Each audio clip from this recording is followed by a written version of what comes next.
Hello, you fantastic people, and welcome back to Borderlands 3 to my level 72 Rakk Attack Flak build, the one and all can do everything bossing mobbing machine. Let's get straight into it so you guys can see the clips of it in action. This is probably my second favorite build. Alpha Flak just is always my favorite because Fadeaway is my particular favorite, but this thing is equal in damage, absolutely destroys. It actually has a bit more gear you can use and mess around with because Rakk Attack and action skill start annoyance on shields are so much fun.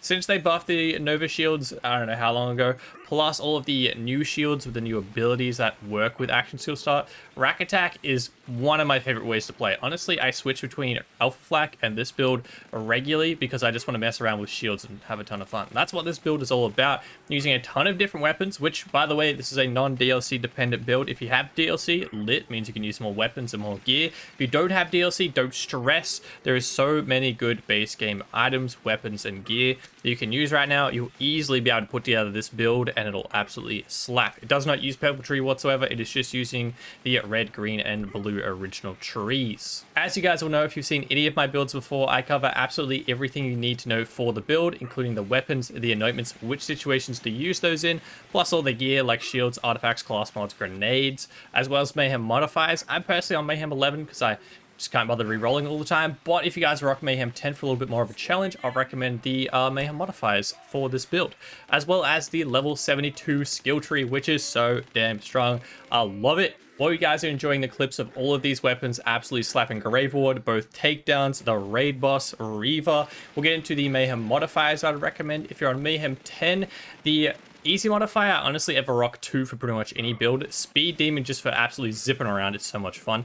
Or Big Kick Energy for increased gun damage, but your accuracy and handling is a little bit all over the place.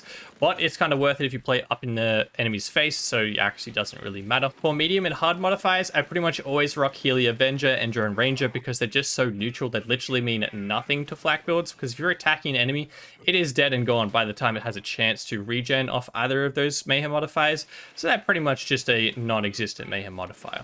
As for very hard one, this one is a little bit of a difficult build to choose from. You can use Holy Crit for increased critical hit damage if you are accurate enough for it. You might want to pair it with the Big Head modifier, the easy one. I forget what it's called. It might be called Big Heads. Whichever one it is, that will make it hitting critical hits very, very easy. Otherwise, I use Buddy System or Postmortem. Either of those three very hard modifiers are up to you guys which one you want to rock. Up next, we have the anointments you guys want to rock for this build. For most of my weapons, I'm using 100% bonus weapon damage on action skill end, because with Rakk Attack, you literally have no downtime with that. You can spam Rakk Attack as much as you want with this build. As long as you're shooting things, you're getting it back so quick, you're not going to run out of Rakk Attack. So you'll always have that anoint. There's no downtime. Other options you can use is consecutive hits for multi-pallet high fire rate weapons like the Monarch or Light Show, or shotguns like the Garcia, Hellwalker, etc. But to be honest, it only stacks to 100% now rather than 200%. So 100% weapon damage on action skill end is pretty much the same thing, if not better, because you don't have to wait for that to stack. The last option is next to mag's elemental damage. That is also a great option if you want to stack more elemental types into one weapon. For example, my Reflux sometimes has next to mag shock damage on it if I'm running the Guardian takedown. You can take out Guardians very, very easy with a Reflux if it's got next to mag shock. You don't even have to worry about your action skill and anoint on your shield or grenade with that. You can just go ham with the anoint. Jumping into the weapons you guys want to rock with this build, like pretty much all of my builds, there is no specific gimmick. You can use whatever weapon you guys want to rock as long as it's viable. Mayhem 10/11, it's going to work very well with this build. It just amps its damage and crit damage with this build. My particular favorites though are the Herald. This thing is incredible. Got buffed recently and I finally have all the elemental types that I want, and it is so much fun to use. I'd highly recommend you guys checking that one out from DLC 3. The Plasma Coil from Arms Race is so damn strong. I think I one-clipped Grave Ward, and it is a shock and a radiation locked weapon. That's how strong this thing is. The Garcia shotgun, one of my all-time favorite weapons in the entire game. If only they put back the fully automatic setting like it used to be back in the day. It's currently a 2-pump shotgun. It's like a Hellwalker pretty much, but it's a 2-pump. Kind of like the Robin's Call, but actually kills things. This thing is incredibly strong. I'd highly recommend you guys checking that one out. The Sandhawk, of course, pretty much since it came out. Mayhem 6+ exclusive. Incredibly strong. Very good for busting situations. Terrible ammo consumption. Don't use it in mobbing situations, though. In the backpack, which, by the way, there is a PC save file in the description if you guys want to check out that. You're more than welcome to in any of my builds, or you can find it in our Discord as well. For the rest of the weapons, we have light shows, the classic staple. They're an amazing weapon. Check them out if you haven't already for some reason. The heralds, we've got a few other elemental types in here. The Atlas pistols, believe it or not, if you haven't seen my recent build videos, the Atlas pistols are actually good now and actually some of the best weapons in the game. The multi-tap and the replay are very, very strong. I'd highly recommend you guys checking out those. I only got the multi-tap in here, but it is the better one, IMO at least, for doing both bossing and mobbing situations. The Radical or the Hellshock or the Beacon, either of those three melee 1 pistols are incredibly strong and definitely worth using in mobbing and bossing situations with this build. The Trick Shot or the Maggie pistol, Maggie's from base game, Trick Shots from Arms Race, both are very good. I just don't have the backpack space for them right now. But if you guys can get them, I'd highly recommend either or both. The Torrent SMG is so good in bossing situations. Fire rate is incredible, one of the fastest in the entire game, and is amazing, particularly when paired with a Revolter. Not great in mobbing situations because, again, ammo consumption though. The Crit SMG, I can't believe they haven't messed with this since they originally messed with this. It's one of the strongest weapons in the game, and it's a purple rarity weapon that you can get from Moxie just by tipping her tip jar at her bar. They're very good. I'd highly recommend you guys getting them. We've got another turret in here. We have soul renders. These are also very strong as well. I'd say primarily mobbing situations though, so you can get those skull animations to come out. The no pew pew from the cartel event, also super strong COV weapon. One of the few COVs I actually keep on me at all times. The OPQ system, again, also the cartel event is back, and this thing, pinpoint accuracy, Atlas, shock, just blows up everything. Highly recommend. The Rogue from DLC 4, apparently I don't have this one anointed. My bad, I'll have to re-roll that one. But get you guys a double penetrating Rogue if you guys can. Very, very good in mobbing situations. Pretty good in bossing as well. It's just that it's only a shock-locked weapon. The Monarchs, of course, again, another staple like the light show. You can't have a build without Monarchs, so chuck them in there for raid boss situations. The Reflux got buffed probably a little while ago now, but it's incredibly strong. I feel like a lot of people are sleeping on it, particularly with Flak in Guardian Takedown.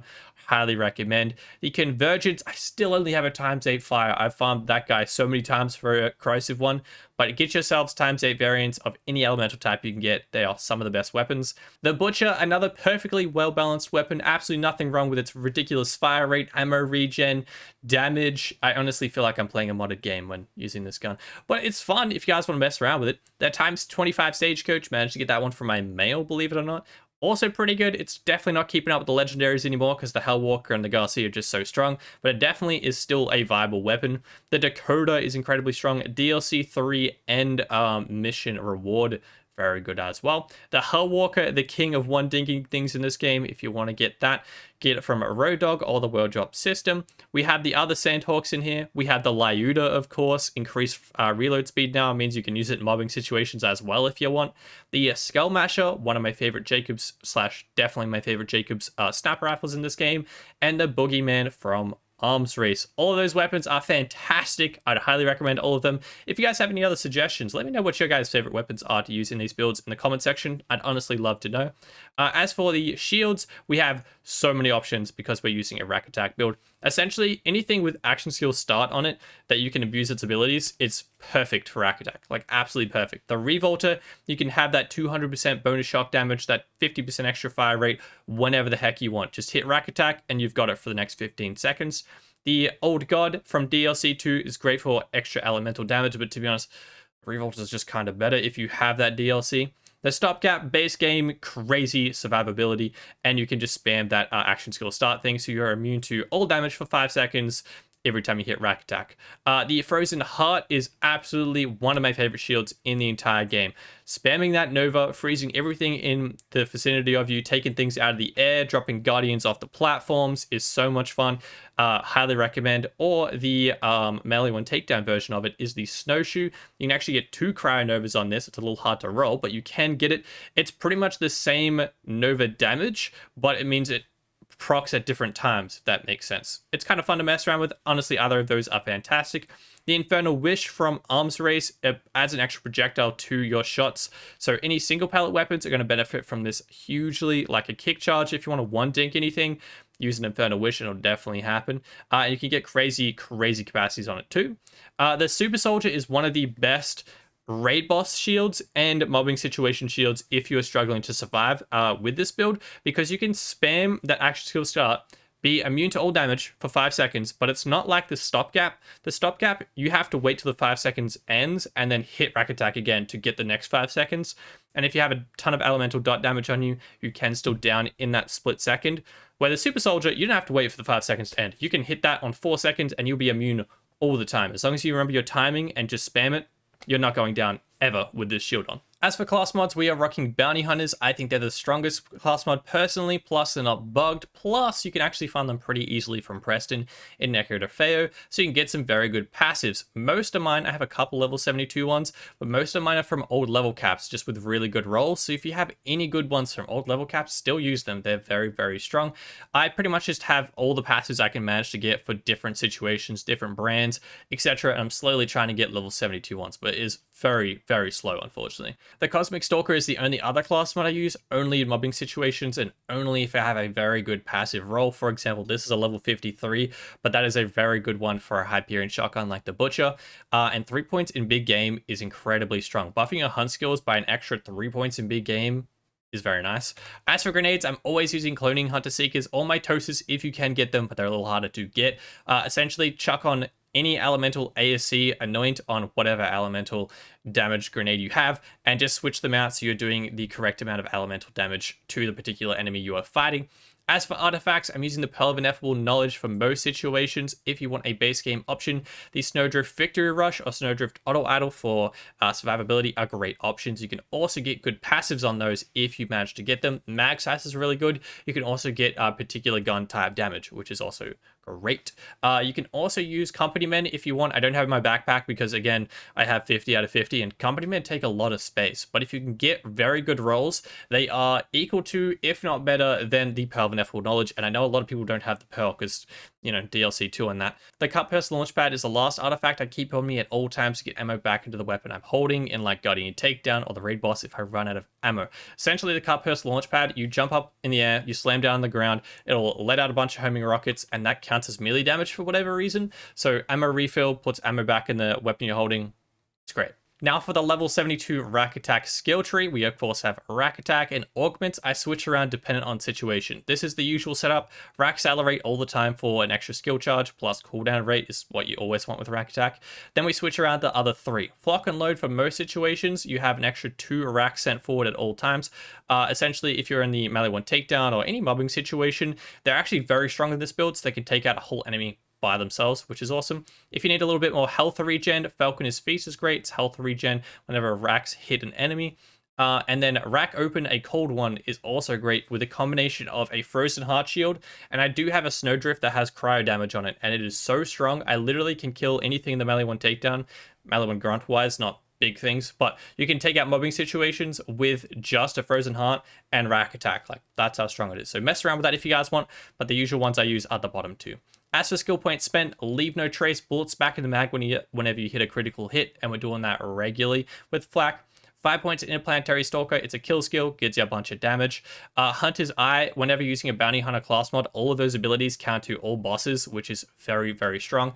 3 points in Head Count, you want action skill cooldown back as quickly as possible with Rakk Attack. You want to be able to spam that all the time for your action skill and annoyance, for your shields on your action skill start.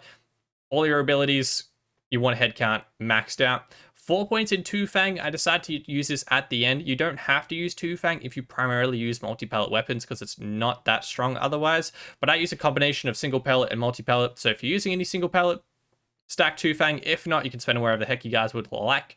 3 points in big game. Hunt skill duration and hunt skill effects get buffed. I'll show you guys the hunt skills as we go. The first one is most dangerous game. We have 3 points extra from our class mod, which is very, very good. You get a bunch of gun damage, crit damage, pet damage, and handling for a long time. The other hunt skill in this tree, by the way, is Interplanetary Stalker. 5 points in Grim Harvest is fantastic for Rakk Attack. You get gun damage, but you get 50% action skill damage. That's really helping your Rakks take out those melee one guys. And you also get a bit of extra pet damage. You also have 1 point in Galactic Shadow, cheap critical hit damage of 15%. And Megavore, fantastic capstone, 20% of the time, wherever you're hitting an enemy, counts as a critical hit. Great for damage, great for head count, great for Leave No Trace. Moving over to blue tree, regular setup for me, 3 points in persistent hunter, action skill, duration doesn't matter with this build, but gun damage by 12%. 2 points of ferocity buffs pet damage just to get down the tree to frenzy. 5 points in here, plus 1 point heat bites. Whenever Flack's pet shoots an enemy or gets shot by an enemy, it'll reflect the bullets back at them, and you'll actually stack frenzy via that as well. 10 stacks, you'll have an extra 40% damage for you and pet, which is hella nice. Moving over to green tree, we are skipping purple because non-DLC dependent build. But if you guys aren't rocking Two Fang, this ability right here, you can put 4 points in agility training if you have purple tree. Gets you a bit of reload speed. That's pretty much the only other place I'd bother putting it. Almost forgot, frenzy is also a hunt skill, getting buffed by big game, which is hella nice. It's already strong, and that's just buffing it even more. Over to green tree, 5 points in furious attack, another hunt skill. Shooting things gives you more damage, which is hella nice. Want to put 5 points in eager to impress, action skill cooldown rate for killing enemies is great for this build. You want to have it back all the time. You never want to run out of a Rakk attack. 5 points in overclock, increase fire rate and even more fire rate after reloading. 3 points in turn, tail, and run, health regen and damage reduction whilst moving, and then gun damage and fire rate while standing still. So try and stand still in bossing situations, you get more damage. 1 point in lick the wounds. If you go down to something stupid like a barrel, elemental dot, or whatever the heck happens in this game with Flack, pet will be able to pick you up in those situations. 3 points in the fast and the furious, gun damage, pet damage, and movement speed whilst above half health. When there's a bunch of different shields that you can use to have immunity to all damage, you should have this very regularly. And then to get down the tree, you could spend these 3 points wherever the heck you'd like. You can't really use Hidden Machine with Rakk attack because you're not using fade away and you're not taunting enemies by any way. So this is pretty much a lost. You can use a Rage and Recover, or you can use Self-Repairing System. I chose Self-Repairing System for health regen and max health.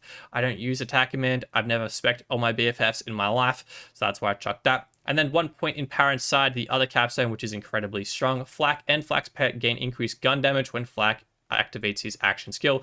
You're spamming this all the time with Rakk attack. You're getting 25% extra damage or 50% damage if you're at full health at the time of using a Rakk attack. And I lost 15 seconds. You're spamming Rakk attack plenty more than 15 seconds, so you have this capstone all the time. As for pet choices, like always, the Gunslinger Jabber is the best choice for bossing situations. He's a ranged pet. He has an SMG, fastest fire rate, stacks frenzy the quickest. Plus, he's a ranged pet, so he won't get curb stomped by Wotan or Hermie or any of them. As for other choices for mobbing situations, you have the Great Horn Skag for that extra 5% and 10% damage and gun damage. Or you can use the Spider Ant Scorcher for an extra 10% elemental damage and a little bit extra health regen. And that is my level 72 Rakk attack Flack build. Hope you guys found the video helpful or enjoyable. If you did, don't forget to smash subscribe down below. Click that like button. Both are totally free. Help me out a bunch, and I very much do appreciate it. Other than that, we have a Twitch we stream to every night, and we also have a Discord filled with awesome people. Both linked in the description if you want to check them out. Other than that, I hope you guys have a fantastic day. I'll see you guys in the next video and a live stream. Till then, adios.